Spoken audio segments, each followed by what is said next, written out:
Assalamualaikum warahmatullahi wabarakatuh. Hello guys. So today let's learn about transition elements. So we're going to learn about the basic and not in depth about transition elements. Right. So before that, what are transition elements? Based on IUPAC, the definition of transition elements is an element whose atom has a partially filled d subshell or which can give rise to cations with an incomplete d subshell. So what is d subshell? I'm pretty sure this is the first time you guys hear d subshells, right? So d subshells, it refers to the orbital model. What is the orbital model? So orbital model is the latest model, the current model right now, proposed recently, and it differs with the model that we currently use, which is Niels Bohr. Actually, to be honest, orbital model does not differ that much with Niels Bohr model. Why? Because orbital model, you could say it explains in depth about Niels Bohr model. In orbital model, it explains about the behavior of the electrons itself, the behavior of the particles. And in Niels Bohr, we simply learn that the electrons will orbit around the nucleus, right?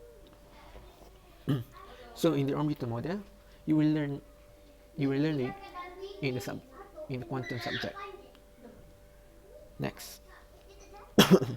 So if we can identify transition elements by referring to the definition that are given by IUPAC, so how do we identify which is transition elements and which is not transition element? So the easy way to identify transition element is by looking at where the element is located. As you can see here, transition elements are located in the D block elements in the periodic table, which is highlighted in red. So if you see in which the block that is highlighted in red, there are zinc, there are scandium, right? So in our syllabus, we learned that zinc and scandium is not a transition element. For zinc, the whole world agreed upon the statement that saying zinc is not a transition element, and we're going to see into why zinc is not a transition element later. But as for scandium, there are debates whether scandium is transition elements or whether scandium is not transition elements. But since we learned in our syllabus that scandium is not a transition element, we're just going to hold on to that statement. So we're going to just say scandium is not a transition element. So moving on, we're going to move into the properties of transition elements. So most transition elements are solids with shiny surface. Why do I say most? Because mercury itself is not solid. It is in the form of liquid, but it still has a shiny surface. And next, very hard compared to metals in group 1 and 2. Of course, mercury mercury is excluded because mercury is not hard. Mercury is in the form of liquid. And next, it has high densities. So transition elements have very high densities. And next is have high melting point and boiling point. So now we're going to prove that Zn or zinc is not transition elements. So based on the first characteristic of transition elements will form ions with different oxidation numbers. As we can see on to the diagram on our right, for copper there are two oxidation numbers, which is Cu plus and Cu2 plus. And as for iron, there are Fe2 plus and Fe3 plus. But for zinc, there is only Zn2 plus. There are not any different oxidation numbers for Zn. Next, they'll form ions or compound that are colored. As we can see to the diagram on our right, transition elements have unique colors ranging from purple, they can be blue, they can be orange, they can be yellow, they can be green, they can be brown. In our syllabus, we learned that Fe2 plus have the color green and Fe3 plus is brown. And for chromium dichromate, which use chromium 6 plus, it has the colors orange. As for zinc, it doesn't have colors. It, it doesn't form ions or any compounds that are colored.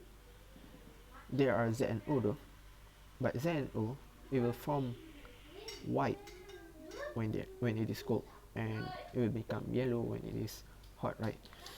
So in this case, we will refer to the base color of Z and O. So the base color of Z and O is white. So that's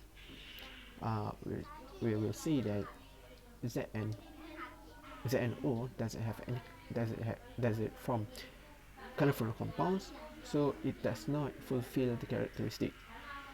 So right now, at this point, we can see that Zn does not fulfill two characteristics, which is the first one forms different oxidation numbers, and second one from ions or compound that occur. So zinc does not fulfill these two characteristics, so it is not transition elements.